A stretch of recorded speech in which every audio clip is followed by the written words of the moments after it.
Hey everyone, how are you all doing. आ जाते हैं हम अगले लेक्चर में।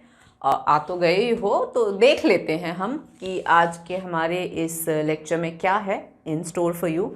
सो बच्चों, आज हम हेरिडिटी कंटिन्यू करेंगे और लास्ट क्लास में मैंने आपको थोड़ा बताया था that Mendel chose P plant, मतलब मेंडल जो थे वो फादर ऑफ जेनेटिक्स। मैंने आपको बोला था he was very curious about कि ये जो कैरेक्टर्स होते हैं ये क्या रूल फॉलो करते हैं, ठीक है, किस बेसिस पे ये आगे इनहेरिट होते हैं। ये सारे कुछ हमने पॉइंट्स पढ़े थे, ठीक है। और हमने ये भी देखा था कि मेंडल ने पी प्लांट को उनके एक्सपेरिमेंटल प्लांट के तौर पे चूज़ किया था, तो उन्होंने उस पी प्लांट को क्यों चूज़ किया एज इज एक्सपेरिमेंटल प्लांट, वो भी हमने देख लिया था, राइट। तो आज अब पी प्लांट के मैं आपको थोड़े से contrasting main one of the reasons for choosing P plant was having the contrasting character, ठीक है।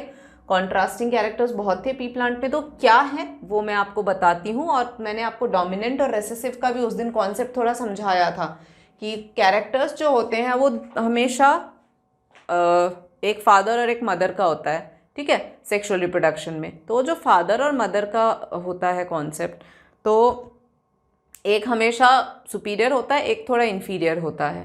तो पी प्लांट में ऐसे कैरेक्टर्स क्या हैं, कॉन्ट्रास्टिंग, और कौन सुपीरियर है कौन इन्फीरियर है, that is biologically dominant and recessive. तो मैं वो बताती हूँ। तो contrasting characters of P plant, ठीक है। और इसमें हम देखते हैं, यहाँ लिखेंगे डोमिनेंट और यहाँ लिख रहे हैं रिसेसिव, ठीक है। तो नंबर 1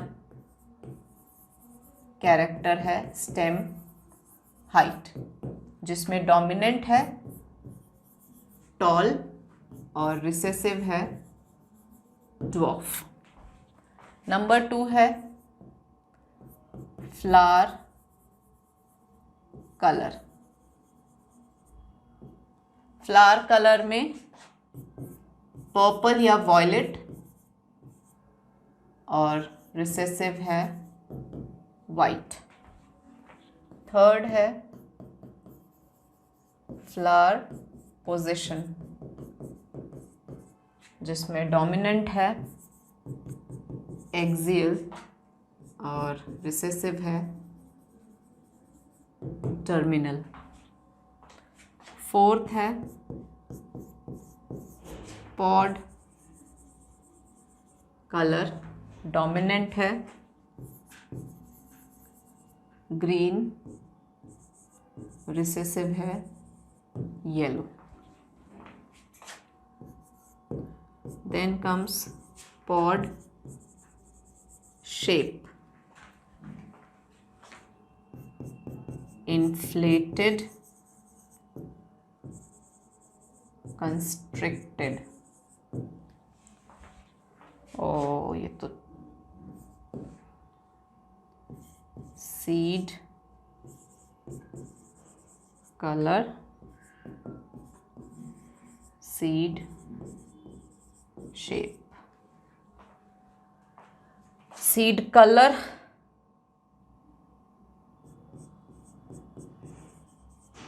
येलो, ग्रीन, शेप में आ जाएगा राउंड एंड रिंकल्ड, ठीक है।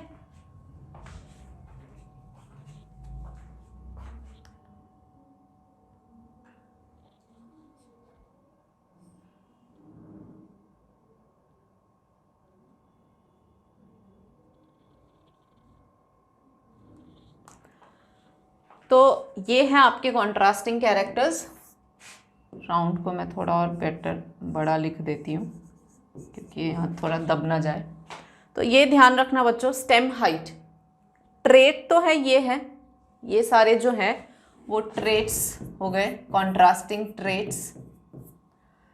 तो ट्रेट्स है, हाइट है, फ्लावर का कलर है, फ्लावर पोजीशन हो गया, pod colour, pod shape, seed colour, seed shape हो गया, ठीक है। और इनमें जैसे आप देखो यहाँ पे, तो स्टेम हाइट जो है, tall is dominant, dwarf is recessive. Flower colour में पर्पल जो है वो डोमिनेंट कलर हो जाता है, उसी का रिसेसिव कैरेक्टर वाइट हो गया। यानी अगर फ्लावर कलर लेंगे तो पर्पल डोमिनेंट रहेगा, वाइट जो है वो रिसेसिव है। फ्लावर पोजीशन में एक्सियल, एक्सियल यानी कि जैसे कि ये मेन प्लांट है तो ये टर्मिनल हो गया, एंड एक्सियल इधर से इस तरफ, ठीक है। तो एक्सियल फ्लावर जो है वो डोमिनेंट होते हैं, टर्मिनल जो है वो रिसेसिव होता है। देन पॉड कलर, जो मटर का ये आता है ना, मटर का जानते हो ना, वो क्या बोलते हैं,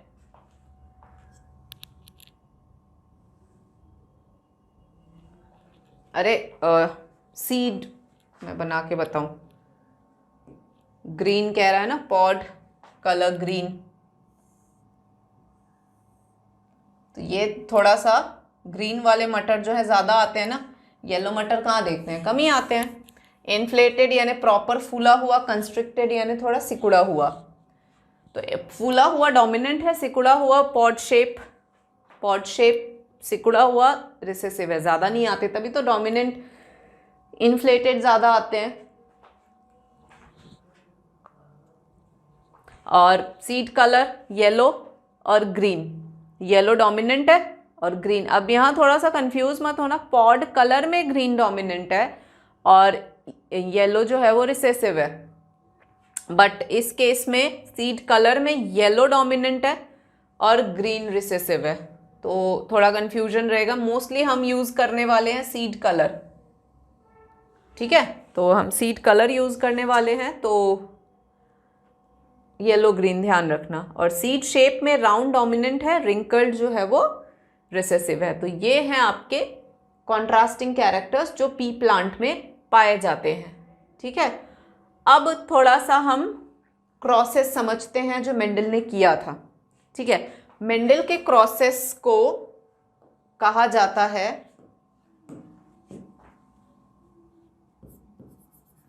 मोनोहाइब्रिड क्रॉस। देखो बच्चों, उन्होंने सीधी सी बात है सेक्सुअल रिप्रोडक्शन करवा के प्रॉपर जेनरेशंस जो आई थी उनको प्रॉपरली स्टडी करा था, ठीक है। तो उसके लिए उनको सेक्सुअल रिप्रोडक्शन कराना था। लेकिन मोनोहाइब्रिड क्रॉस में क्या होता है कि hybrids produced after crossing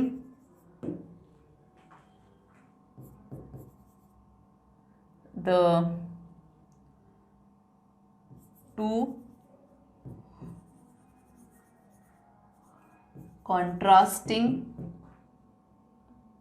या फिर टू यहाँ से हटाओ, after crossing the pea plants having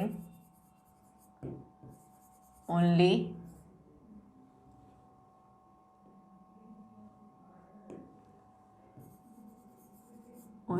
one character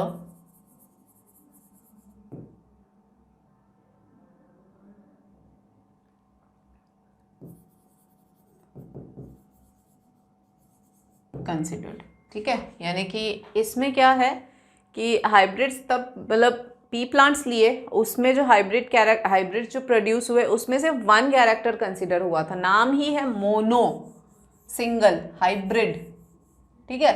so basically इस क्रॉस में only one character was considered, ठीक है बच्चों। तो hybrid produced after crossing the pea plants having only one character consider. Language थोड़ा सा यहाँ पे इसको कंसिडर ना करके मैं कहना है क्रॉसिंग द पी प्लांट्स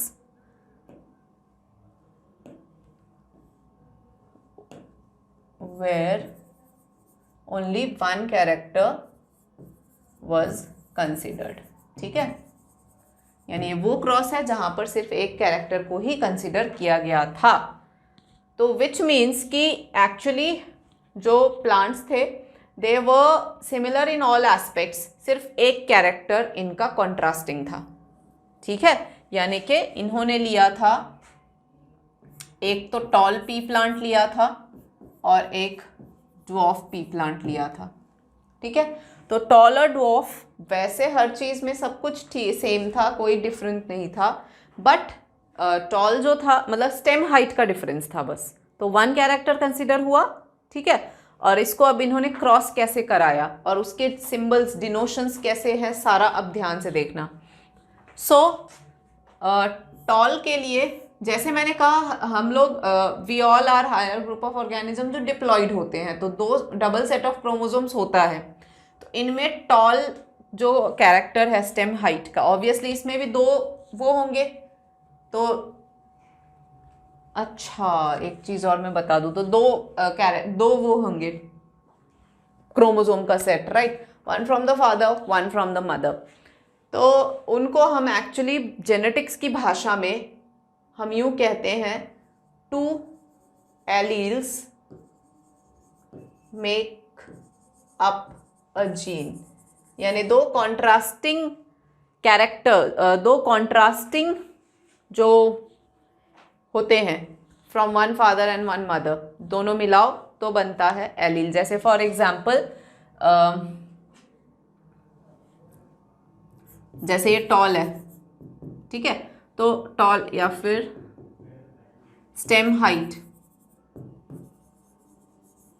ये एक कैरेक्टर है, इसके दो एलील्स अवेलेबल हैं, डिफरेंट। बेसिकली एलील्स क्या है, इसकी डेफिनेशन आप ये लिख सकते हो कि alleles are different form of one gene. ठीक है, जैसे जीन है स्टेम हाइट, यहां मैं लिख देती हूं आपके लिए, इसका डेफिनेशन आपको लिखना हो तो आप लिखना two forms of a gene, या डिफरेंट टू, क्योंकि कईयों में और ज़्यादा भी होते हैं, तो डिफरेंट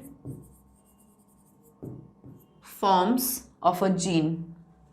एक जीन का डिफरेंट फॉर्म जो है वो एलील होता है। ठीक है, जैसे कि स्टेम हाइट लिया हमने एक कैरेक्टर, एक जीन, ये हमारा फिलहाल एक जीन है ना, इसके दो फॉर्म्स अवेलेबल है, एक डोमिनेंट है और दूसरा रिसेसिव है। Got it? तो हर जीन के ऐसे डिफरेंट फॉर्म्स अवेलेबल हैं, एक डोमिनेंट दूसरा रिसेसिव। ठीक है बच्चों, तो स्टेम हाइट के भी ये दो डिफरेंट फॉर्म्स अवेलेबल हैं। अच्छा, अब ये डिफरेंट फॉर्म्स कैसे कंबाइन हो सकते हैं? या तो ये यू कंबाइन होंगे, या तो ये यू कंबाइन होंगे, या तो ये यू कंबाइन होंगे। That totally depends on parent से क्या आया है। ठीक है, पेरेंट में क्या एलील्स प्रेजेंट थे, क्योंकि मैंने आपको सीधा सा एक हिसाब बताया कि एक कोई कैरेक्टर है, जैसे ऐश्वर्या अभिषेक वापस उठा लो, तो आंखों का कलर है, तो अभिषेक ने भी आंखों के कलर का एक gene from Abhishek came, not एक जीन, एक एलील अभिषेक से आया, एक एलील ऐश्वर्या से आया। ठीक है, दोनों एलील्स में से जो भी डोमिनेंट है वो कैरेक्टर एक्सप्रेस हो गया। तो ऐसे ही दो एलीलिक फॉर्म्स हैं इन जनरल पॉपुलेशन में, और बस ये है कि पूरे पॉपुलेशन में ये दोनों फॉर्म्स किस वे में कंबाइन हो सकते हैं। तो अवेलेबल कॉम्बिनेशंस हमारे ये हैं। अंडरस्टूड? तो जैसे अगर ये एलील्स कंबाइन होते हैं तो प्लांट को क्या कैरेक्टर मिलता है? टॉल। ये भी मैं बताती हूँ, चलो।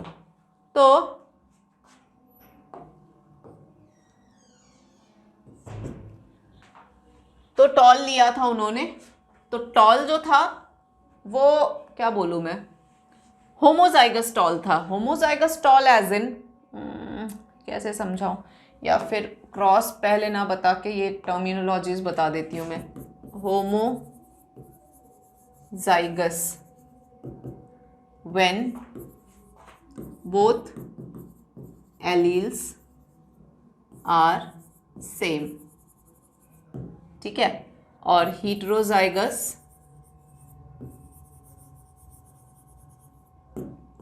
when both alleles are different. ठीक है, दोनों एलील्स जब डिफरेंट हो मतलब कि ये कॉम्बिनेशन इज हीटेरोजाइगस, ये कॉम्बिनेशन या वो कॉम्बिनेशन जो है वो होमोजाइगस हुआ। ठीक है, तो इन्होंने क्या किया था, पहले तो पी प्लांट को खूब सेल्फ पॉलिनेशन होने दिया था 5, 6, 7 जनरेशन तक खूब। तो उससे क्या हुआ, होमोजाइगोसिटी बढ़ गई। होमोजाइगोसिटी बढ़ गई का मतलब हुआ कि प्लांट्स जो थे वो प्योर टॉल प्लांट्स हो गए थे। समझे, मतलब ये वाले कंटिन्यूसली सेल्फ पॉलिनेशन करवाओगे तो ऐसे pure, this is pure tall, this is heterozygous tall, तो ये प्योर टॉल उन्होंने लिया था। ठीक है, तो पहले तो प्योर टॉल इन्होंने होने दिया कि सेल्फ पॉलिनेशन जब भी कराते हैं तो प्योरिटी आती है। ठीक है, तो ही टुक प्योर टॉल और यहां पर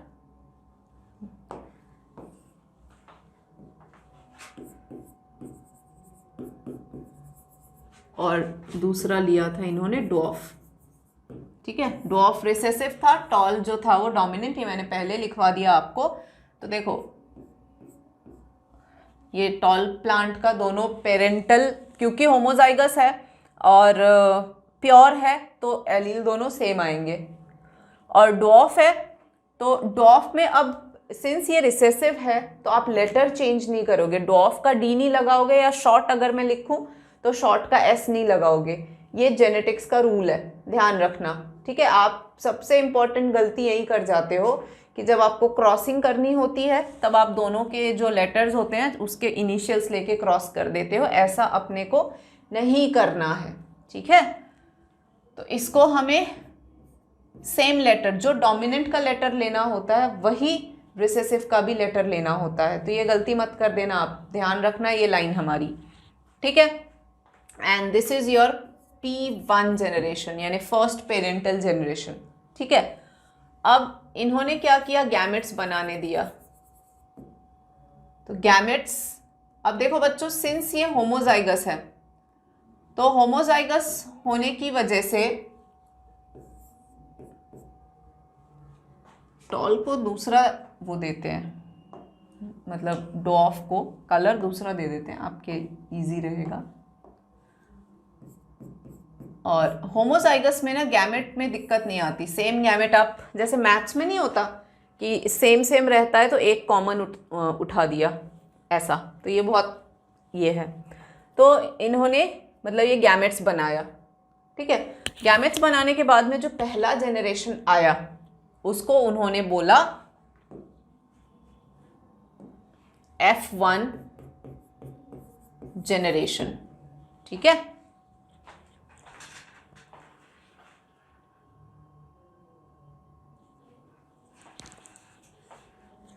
F1 जनरेशन बोला। तो F1 जनरेशन में क्या हुआ, जब ये दोनों कंबाइन हुए तो सब ये आए,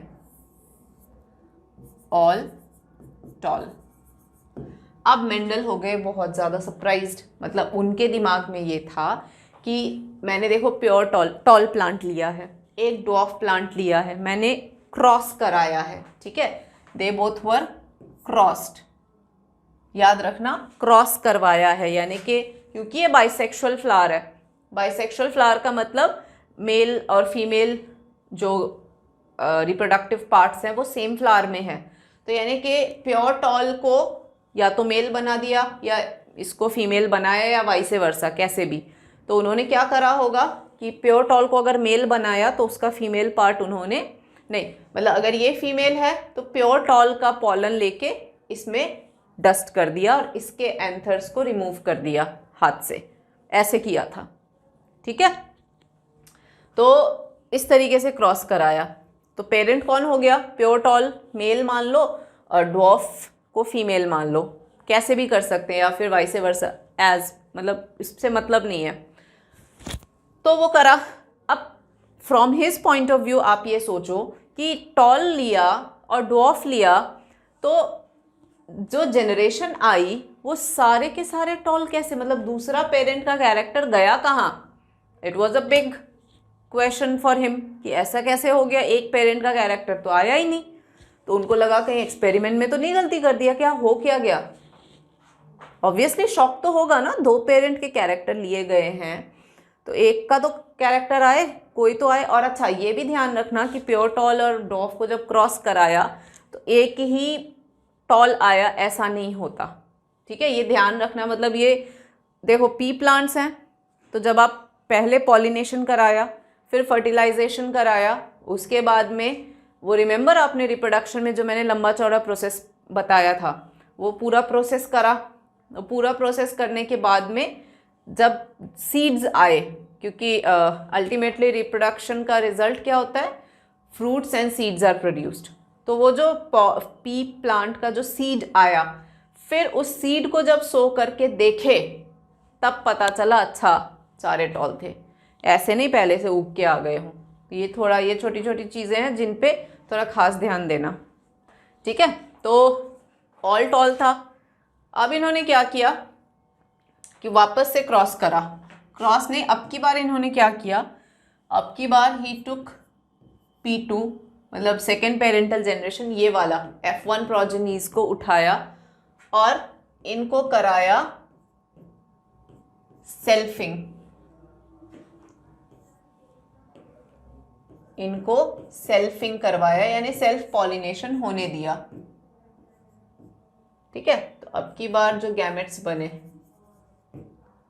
सिंस हेट्रोजाइगस है तो गैमेट्स ये हैं,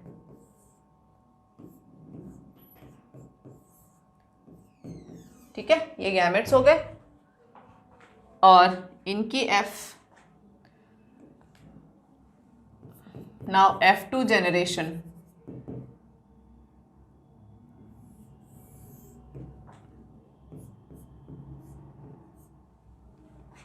कलर का ध्यान रखना,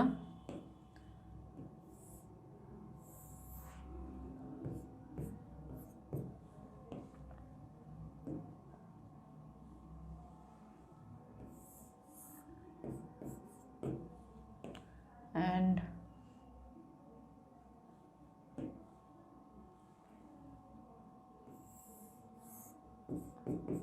ठीक है, ये तो थे हमारे 4 ऑफस्प्रिंग्स, या फिर इसको आप पनेट स्क्वायर में भी पुट कर सकते हो दिस वे, ठीक है। गैमेट्स मतलब यहां से गैमेट्स यूं डाल दिया, दूसरा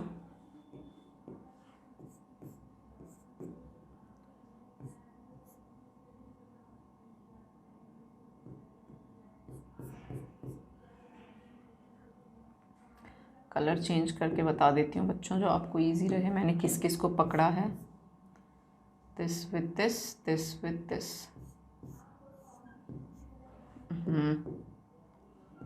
ग्रीन हो गया, देन ये, अब दूसरा है ये, तो ये आ गया, and then this one, and this with this, this with this,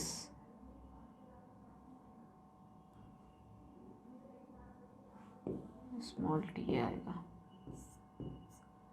अब समझ लो, आप कलर से डिफरेंस पता लग रहा है कि मैंने किस किस को कराया, दिस विथ दीज टू, ये आ गया, this with again these two, ठीक है। तो ऐसे भी कर सकते हो या फिर वैसे, जो आपको कन्वीनियंट लगे। इसको हम कहते हैं पनेट स्क्वायर, तो ये कैसे भी पुट कर सकते हैं हम, ठीक है। और इधर ये मेल, कोई भी मेल फीमेल वाइसे वर्सा, मैंने कहा ना किसी को भी बना सकते हैं। तो अब यहाँ वो बात नहीं है, यहाँ पे मेंडल के लिए एक और शॉक आ गया था। पहले में क्रॉस कराया यहाँ पर, है ना, इस वाले में क्रॉस कराया तो सारे के सारे टॉल, एक पेरेंटल कैरेक्टर गायब ही हो गया। यहाँ पे जब वो कराया, सेल्फ के लिए छोड़ दिया, मतलब अब की बार कोई एंथर रिमूवल नहीं, इसका पॉलन उस पर डस्ट कर दिया, ऐसा कुछ नहीं करा। इस बार छोड़ दिया कि सेल्फ पॉलिनेट करो। तो जब सेल्फ पॉलिनेट किया तब जो ऑफस्प्रिंग्स आए उनमें देखा कि यार वापस से ये ड्वार्फ आ गए, ठीक है। तो जब वापस से ड्वार्फ आ गए तो ही वॉज सरप्राइज्ड कि ऐसे कैसे पॉसिबल है कि मतलब 3 तो टॉल आए और एक ड्वार्फ आ गया। तो फिर ऑब्वियसली इन्होंने कैलकुलेशंस करी, थोड़ा दिमाग लगाया कि क्या था नहीं था, तो कुछ कंक्लूजन्स पे आए ये। अब ये कंक्लूजन्स जो थे वो रिलायबल भी थे। क्यों बच्चों, ध्यान से सुनना, क्योंकि इन्होंने सिर्फ एक एक्सपेरिमेंट करके ये कंक्लूजन दिया हो ऐसा नहीं था। ये कंक्लूजन इन्होंने बहुत सारे सीरीज ऑफ एक्सपेरिमेंट्स करे थे ये वाले, तब जाके एक कंक्लूजन पे आए थे ये, ठीक है।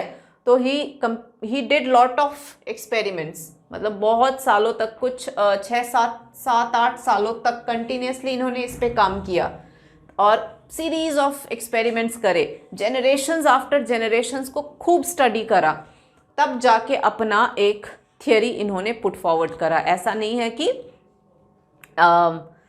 एक दो एक्सपेरिमेंट करे और फाइनली वो दे दिया था। मतलब अगर कोई पूछे कि मेंडल की थियरीज इतनी रिलायबल क्यों है, तो आपको यही बोलना होगा कि he actually crossed these plants and experimented for approx 7-8 years. Okay, 7-8 years तक करने के बाद में उन्होंने करा, और 1-2 जनरेशन नहीं, सक्सेसिव जनरेशन, मतलब ये आया, इसको जाने कितनी बार तो इसको रिपीट किया, फिर इसके ऑफस्प्रिंग को रिपीट करके देखा, तो बहुत ज़्यादा करा था, तब जाके फाइनली, क्योंकि यहाँ तो पहली बार में तो ये कन्फ्यूजन था ही कि ये क्या था, लेकिन कंटिन्यूसली जब उन्होंने एक्सपेरिमेंट्स करे तब जाके उनको ये क्लियर हुआ कि जब सेल्फ पॉलिनेशन करवा, मतलब उनको कॉन्सेप्ट समझ आया डोमिनेंट एंड रिसेसिव का, ये कॉन्सेप्ट उनको समझ आया कि अच्छा ऐसा होता है।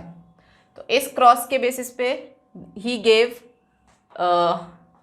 2 लॉज यहां से समझ आए, लॉज ऑफ मेंडल या मेंडल्स। पहला तो है लॉ ऑफ डोमिनेंस, ठीक है। Law of dominance, law of dominance में हम देख सकते हैं कि every character has a pair of factors. उन्होंने क्या, एलील्स जो मैंने अभी लिखवाया था ना, उसको वो फैक्टर्स बोलते थे। तो characters are governed by factors and one factor always super powers the other, या one factor always dominates the other. ये उन्होंने बताया। यहाँ समझ में भी आ रहा है ना कि एक फैक्टर जो है वो हमेशा दूसरे के ऊपर हावी रहता है। तो he gave law of dominance for that, ठीक है। मतलब इन्होंने क्या बोला,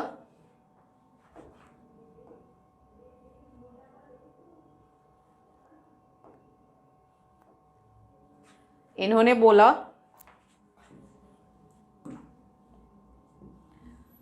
law of dominance,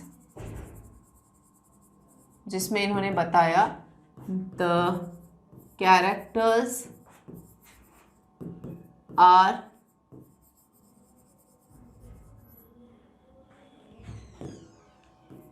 governed by, ये एन है, ठीक है, पेयर ऑफ फैक्टर्स। उन्होंने एलील्स को उस दौरान फैक्टर्स, मतलब जीन्स को फैक्टर बोला था, और ये बोला था कि फैक्टर जो है उनमें पेयर्स में अकर करते हैं। तो pair of factors and one factor dominates the other.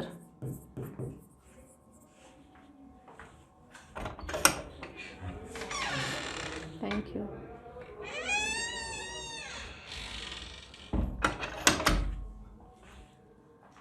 ठीक है, तो ये उन्होंने बोला था। तो इस क्रॉस से लॉ ऑफ डोमिनेंस का थोड़ा मतलब लॉ ऑफ डोमिनेंस समझ आया, ठीक है।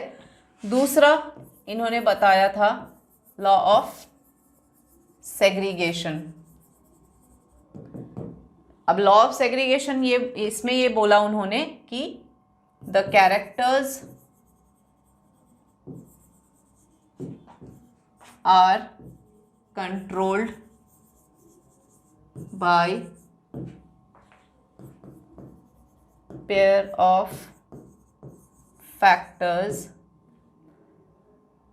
and these factors and they segregate successfully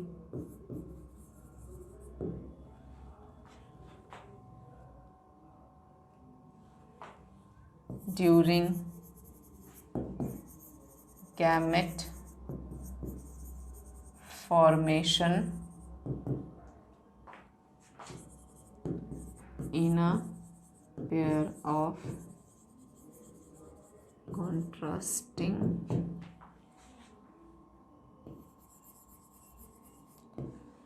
मतलब ये है कि कैरेक्टर्स हमेशा पेयर ऑफ फैक्टर्स में कंट्रोल होते हैं, ये बोल दिया। एंड जब गैमेट फॉर्मेशन होता है तब एक जो है वो दूसरे से इजीली सेग्रीगेट हो जाता है।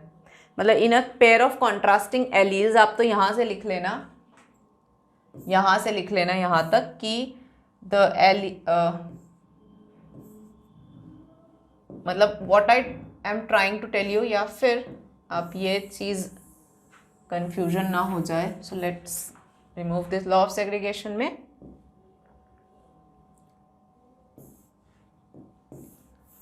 आई will put it in a proper way.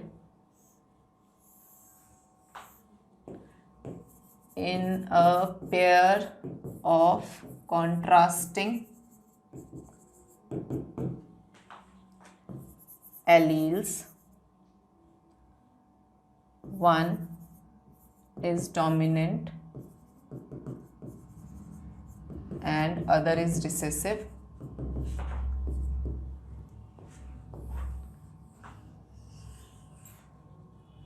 Other is recessive, but recessive